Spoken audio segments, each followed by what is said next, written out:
Principales indicadores de calidad institucional. Para exponer la interpelación tiene la palabra el senador Gutiérrez Limones por tiempo de 15 minutos.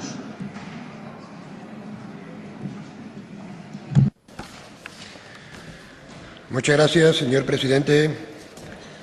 Permítame, señor ministro, en primer lugar, una consideración. Es verdad que los grupos políticos interpelamos al Gobierno y el Gobierno elige los interlocutores, pero en este caso entendíamos que esta interpelación iba dirigida al ministro de Hacienda y Administración Pública, no porque minusvaloremos su respuesta o su intervención o su contenido, sino sencillamente porque se trataba un poco de hablar del papel de las instituciones como clave fundamental para lo que es el desarrollo económico.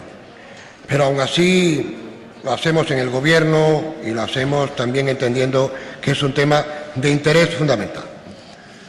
Señor ministro, con motivo del debate de los primeros presupuestos que presentó su Gobierno, tuve ocasión de manifestar aquí que el conjunto de medidas, que no de reformas, porque un proyecto reformista poco tiene que ver con un proyecto de ajustes y un proyecto de recortes, que aquel conjunto de medidas que impulsaba el Gobierno carecía de dos elementos fundamentales para tener credibilidad. En primer lugar, no había un consenso de analistas. Nadie creía en sus números, nadie cree hoy tampoco. Pero en segundo lugar, lo más importante es que no había una hoja de ruta creíble, una hoja de ruta que fuera capaz de alinear, de convocar a los sectores para trabajar juntos en aquellos que pudiéramos mejorar lo que es la economía. Muchos meses después, hoy, las cosas no han cambiado mucho. Sus predicciones se siguen basando en guarismos que no comparte nadie. Y su optimismo, además de no estar fundado, carece de fuerza tractora y no tiene en modo alguno ningún destinatario. Es, por tanto, una política sin sujeto, una política de convocatoria de medidas que todo el mundo le parece, pero que no orientan a nadie. Y es verdad que seguimos insistiendo por parte del Gobierno en políticas que ya no funcionan. Nadie duda ya de los límites de lo que son las políticas de austeridad. El propio señor presidente del Gobierno, señor Rajoy, hace unos días, cuando salió de su urna de cristal y un ataque de sinceridad, dijo en la convocatoria de prensa con el señor Cameron que solo con políticas de austeridad no saldríamos de la situación. Necesitamos hacer cambios en el Banco Central Europeo para inyectar dinero en la economía y hacer posible que las cosas y el dinero fluyan, se genere, por tanto, crecimiento. Abrazó, por tanto, las políticas keynesianas. Coincidimos plenamente. Bienvenido al sentido común. También coincidimos en la necesidad de alargar planificadamente los ajustes que necesitamos hacer. Pero de eso no se trata en modo alguno de pedir permiso cuando no se cumpla, sino sencillamente cumplir un programa claramente diagnosticado, compartido, que nos permita cumplir objetivos que sean sostenibles en el tiempo. Y fíjese que los principios de los ajustes económicos, de las políticas de austeridad, ya todo el mundo dice que se subestimaron sus efectos contractivos. Lo decía antes nuestro portavoz. Eso ya no es que lo digamos nosotros, lo dice el propio economista jefe del Fondo Monetario Internacional. Oliver Blanchard, lo dice la propia OCDE. Cada punto del PIB inicialmente decía que impactaría 0,5 puntos en el crecimiento negativo y sin embargo hoy se habla de 0,9 o de 1,7 puntos. Nuestro país lamentablemente es la peor posición, en 1,5 puntos. Y lo peor es que las políticas de austeridad, las medidas que se están tomando van a tener sus peores efectos 2 años después. Significa esto que las medidas que está tomando su Gobierno hoy tendrán impacto en el 2014, en el 2015, rompiendo, por lo tanto, todas las previsiones optimistas que está haciendo su Gobierno. Señor ministro, ya no cabe duda, no lo ocupo tampoco el año pasado. El año pasado ustedes decían que este era un problema de que no conocían los números y se le habían engañado. El año pasado ustedes gobernaron y fallaron, este año Gobierno y volverán a fallar. Porque no se trata, señor ministro, de un problema de números, es un problema estructural. Y los problemas estructurales necesitan soluciones estructurales, no darle soluciones coyunturales a problemas estructurales. Por tanto, no es un problema de cifras, es un problema de personas. Por eso olvidemos por un momento las cifras, señor ministro. El reparto de oportunidades que esta sociedad había conseguido a lo largo de 3 décadas está a punto de revertirse. Los emigrantes reduce los envíos de dinero a niveles de 2005. Están aumentando las remesas del exterior, fruto del talento que se nos va, de esos jóvenes que decían hace unos días, no nos vamos, nos echan. Está aumentando, llegando a 6.000 millones. Ese es nuestro talento, señor ministro.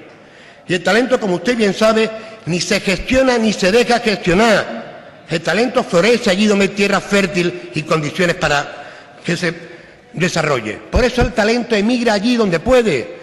Y antes decía el presidente del Gobierno y hablaba de patriotismo y sentirnos orgullosos de muchas cosas en nuestro país. Precisamente que nuestro mejor talento se nos vaya afuera no es algo para sentirse orgulloso. Pero fíjese en algo más. El salario sube un 3% y baja un 3% y sin embargo los precios suben. La bajada de sueldo lleva el ahorro familiar al mínimo. Las rentas de trabajo por primera vez se ven superadas por las de empresarios y de autónomos. Las subidas del IVA hacen crecer la inflación y nuestro diferencial de precios con la Unión Europea se incrementa. Por tanto, la caída de crédito es la mayor contracción que ha tenido desde la época de crisis. Y lo que es peor, señor ministro, el manto de desigualdad se extiende también a los territorios. Hace falta recuperar las políticas de igualdad o de nuevo el hecho de nacer en uno u otro lugar, de innovar en un entorno u otro, acabará determinando las posibilidades de éxito. El esfuerzo colectivo de tantas políticas de inversiones, de equipamientos, realizados en los territorios que nunca tuvieron esas oportunidades, pues permitió cohesionar nuestro país, nuestras regiones, nuestros pueblos y ciudades. Muchos de los que son alcaldes saben cuánto costó cohesionar nuestros pueblos y nuestros barrios. Bueno, pues toda esa nivel de bienestar y de convergencia está ahora en peligro. Y solamente hace falta, por tanto, ser capaz de entender que el menor crecimiento no es solamente una cuestión de menor trabajo o de valores, que precisamente usted sabe que aquellos territorios que mejor aguantan la crisis, que tienen menos nivel de desempleo, son aquellos que tienen una estructura productiva más desarrollada. Por lo tanto, como bien se dice, son las zonas industriales las que aguantan mejor la situación de crisis. Ya nos dicen y nos aventuran en el cambio de modelo económico y cuál es el camino a seguir. Sin industria no hay futuro. Estoy de acuerdo con usted. No hay futuro. La propia Unión Europea dice que necesitamos un 20% del PIB industrial para tener una base sólida en nuestra economía. Alemania tiene un 25%. La media europea un 20%. Nosotros un 15%. El INE dice que da cuenta de un retroceso de 7,3 puntos en el índice de producción industrial. Y el Banco de España dice que un 30% ha bajado nuestra producción. Con lo que significa eso en pérdida de empresas, de industria y de verdad también de lo que son trabajos cualificados. Y frente a todo esto, a toda esta realidad, vosotros nos decís que hagamos un acto de fe.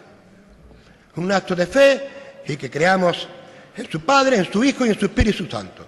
O sea, en el rigor, en la austeridad y en la eficacia. Nadie que nadie ve y que ninguno de los resultados ni ninguno de los analistas le dice que por aquí no podemos ir. Y ustedes aún persisten. Porque de verdad el único sacrificio real, no reconocido públicamente como tal, es la merma de los ingresos de la familia. La bajada de sueldo son una certeza y la subida de los impuestos una realidad palpable. Señor ministro, la productividad no puede ser a costa de 3 millones de parados, ni la competitividad no puede ser a costa de la bajada de salario y de las rentas familiares. Hay que responder con políticas y no con cifras. Debemos impulsar el crecimiento. Y es verdad, especialmente el crecimiento de nuestra base industrial. Cuando hace algunos meses le interpelaba a mi compañero Jesús Alique, usted como ministro respondía respecto a la política industrial del Gobierno diciendo solamente cifras. Se han tramitado X millones en programas de reindustrialización, se han concedido X millones de préstamos. Señor ministro, falta un diagnóstico, no hay visión, no hay programa. Y yo lo que le vamos a proponer en esa interpelación, además de decir cuál es la realidad y el diagnóstico de la misma, les vamos a proponer ordenar los esfuerzos. Hacer que todos identifiquemos prioridades y hagamos ordenadamente políticas distintas para sectores distintos. ¿Y qué mejor hacerlo de la mano de los consensos internacionales? Analizando y debatiendo cuál es nuestra posición. Me da igual en qué conjunto de indicadores de referencia de calidad institucional quiere usted mirarse. Del Banco Mundial, del Foro Internacional de Economía, pero es verdad que sería bueno tener un conjunto articulado que facilite mucho mejor la comprensión una valoración crítica de nuestra situación que ordene la discusión y nos sirva de base en las tareas que tiene que hacer el sector público y también en la tarea que tiene que hacer el sector privado. Estamos hablando, por tanto, de un diagnóstico compartido, que dé sentido a las acciones y sacrificios de las personas, sumar esfuerzos a un proyecto común e identificarlos claramente, que podamos debatir, aportar, evaluar y rendir cuentas, hacer aquí, además, una rendición de cuenta anual.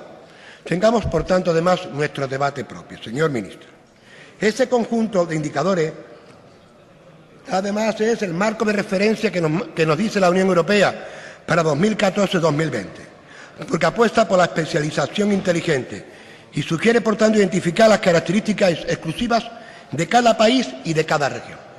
Les pongo algunos ejemplos de indicadores. La cuestión no es decir que va a llegar el crédito, ya sabemos que más tarde o más temprano llegará. El problema es que se anime el Gobierno a decir cuánto crédito se propone que llegue y en qué condiciones les van a llegar a las empresas. Comprométanse a mejorar el tiempo y los costes de creación de una empresa y póngala en fecha. Ya sé que la declaración de responsabilidad va en ese camino. Concrete, y es el único aspecto de la reforma laboral que nunca hablan, qué políticas de formación van a impulsarse desde las empresas. Explica aquí cuáles son las trabas administrativas, fiscales y laborales que hacen que las empresas españolas detengan su crecimiento cuando llegan a un límite de facturación de 4,5 o 6 millones de euros.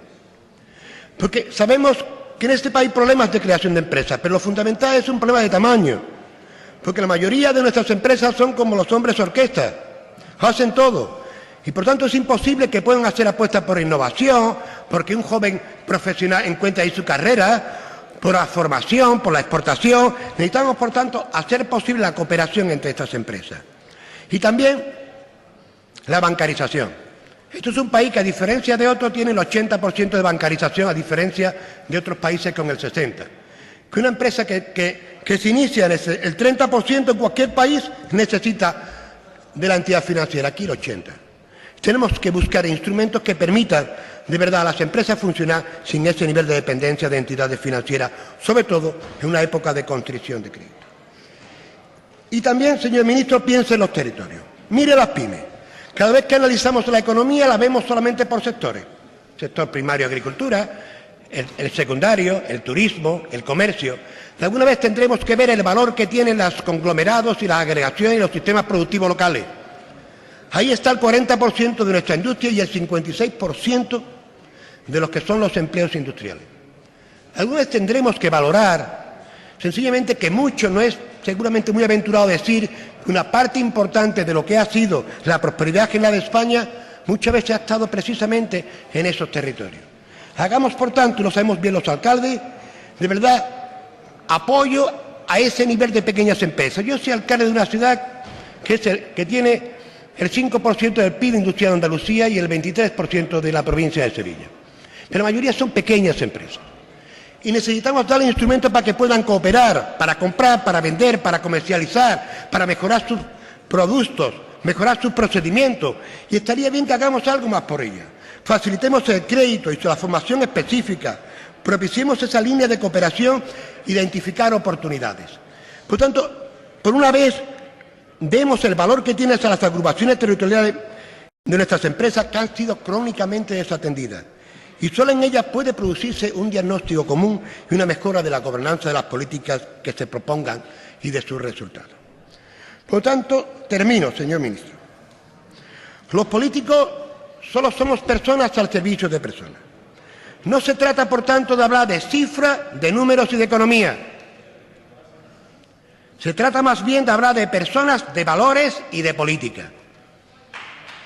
De eso es de lo que se trata, señor ministro. Y todos los días son miles los déficits, las austeridades, miles los discursos políticos que salen cada mañana a buscar trabajo. La economía es solamente una herramienta para la mejora de la vida y de las condiciones de las personas. Por tanto, las personas son antes que los números. Pongan las personas en el centro de su acción política y verá como ministro incluso mejorarán todos sus datos y también mejorarán todos sus números. Muchas gracias. Muchas gracias. Gracias, señor ministro. Al amparo del artículo 87 tiene la palabra el senador interpelante.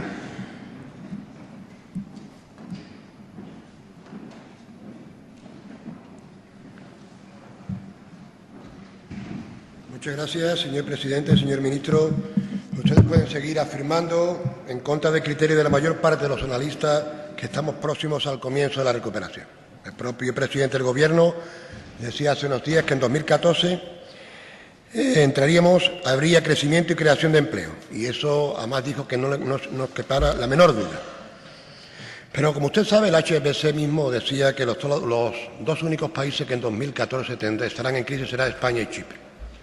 Y para nosotros aventura que decreceremos 0,2% y que la tasa de desempleo se elevará al 27,4%. Yo espero que se equivoque. Pero fíjese usted en otros países como Japón, que lleva mucho tiempo en situación de crisis, lo que ha hecho es un paquete de estímulos económicos importantes para ser capaz de superar esto. Y por tanto yo lo que le pido también al Gobierno un poco de modestia. Los resultados de las políticas seguidas no hablan precisamente de infalibilidad. Señor ministro, la esencia de la política es la elección y elegir exige tener alternativas y planes claros. Cuando un Gobierno dice que no hay elección, que las medidas son inevitables, tanto que en realidad ellos no quieren ni siquiera tomarle, cuestionan nuestra capacidad para transformar. Solo se es protagonista de algo cuando se hace algo, no cuando se obedece a alguien. Para hacer política no basta como ver el BOE, en su caso a golpe de decreto, no, ni muchísimo menos. Se trata de liderar un proyecto transformador que sea capaz de convocar a las empresas, a la universidad, a los autónomos, a los consumidores, a las instituciones, para que se sumen al mismo. Pero su proyecto, su diagnóstico, no es compartido por casi nadie. Por tanto, dos lecciones de la historia, una reciente y otra anterior. Una de un profesor que seguramente usted conoce bien, que es José María Oquea. José María dice que seguramente España nunca ha tenido una estrategia competitiva como país, como nación, y que las permanentes devaluaciones de la moneda nacional han permitido ajustes nominales de nuestra economía, que han minimizado los costes reales de la escasa competitividad de nuestro tejido productivo. Y como ya no son posibles y debemos asumir, por tanto, no son posibles la devaluación y tenemos que asumir, por tanto, un cambio de modelo productivo, vosotros lo que habéis hecho es devaluación de las personas. Devaluación completa de las personas, para que seamos, desde ese punto de vista, mucho más productivos y mucho más competitivos. Y, en segundo lugar, todas las políticas inevitables tienen un crédito decreciente. Todo el mundo habla ya, y todos los analistas, de políticas de crecimiento para reactivar la economía. Y, por tanto, lo que venimos ofreciendo desde el Grupo Socialista son dos cosas. Primero, un debate articulado, un diagnóstico común y una llamada convocatoria, desde el que resulte posible rendir cuentas, capaz de fijar objetivos para todos y orientar esfuerzos hoy dispersos. Y después una propuesta para atender a las pymes de este país, desde su realidad, su inserción en los sistemas productivos locales. Yo como alcalde veo todos los días los cierres de empresas, las deslocalizaciones, los despidos. Y pues usted sabe bien que la fábrica cuando cierra no es sencillamente que cierra un establecimiento físico. Su clausura pone fin a un conjunto de relaciones de conocimiento. Es volver a tejer. Y todo eso va a ser resultado muy difícil si no somos capaces de reafirmar y de sostener nuestra pequeña y mediana empresa, porque tiene que ser el sostén donde que podamos crecer, tiene que ser nuestro presente y tiene que ser nuestro futuro. Por tanto, lo que vengo a decirle de nuevo, que si no sostenemos a las empresas de base, se perderá el tejido social donde nos sustentemos el crecimiento. Y le digo además que la economía tiene que ser una economía para la gente, que una economía que sirva, una economía útil. No, y eso no basta con decir quién tiene la culpa o que todo cambie porque todo irá mejor. Nos hace falta, para eso no necesitamos ninguna ciencia. Necesitamos que la agenda ciudadana sea nuestra agenda política, que no se trata de hacer lo que decimos que sabemos hacer o que la Administración dice que sabe hacer. Tenemos que hacer lo que tenemos que hacer, que es la agenda ciudadana, lo que nos demandan los ciudadanos. Somos personas al servicio de personas. Antes decía el señor Rajoy, el presidente del Gobierno, que él cree mucho, y hablaba del patriotismo de este país. Y decía que, pero por encima de cualquier cosa, por encima de nuestra historia, de nuestro himno, de nuestra bandera, de nuestro paisaje, nuestro patrimonio, lo más importante que tiene este país son los españoles y las españolas. Son sus hombres y sus mujeres. Y el pulso de un país no lo marca las decisiones del Consejo de Ministros, ni el Consejo de Gobierno de una comunidad, ni las resoluciones de un alcalde. El pulso lo hace cada día cada una de las personas que componemos este país. El hombre y la mujer cada día coge su coche para ir a su trabajo, para buscarlo, los jóvenes que cogen el autobús para ir a su instituto o a su universidad, el abuelo que lleva a su nieto al cole, o aquel pequeño y mediano empresario que abre todos los días las puertas de su negocio. De eso se trata, señor ministro. Y esas personas todos los días llevan parte de sus problemas, sus inquietudes, pero también de sus sueños y sus esperanzas. Señoría, vaya finalizando, por favor. Voy terminando.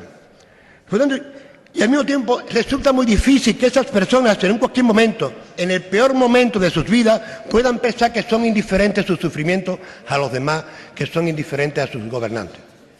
Y yo sé que esto le preocupa a usted tanto como a nosotros.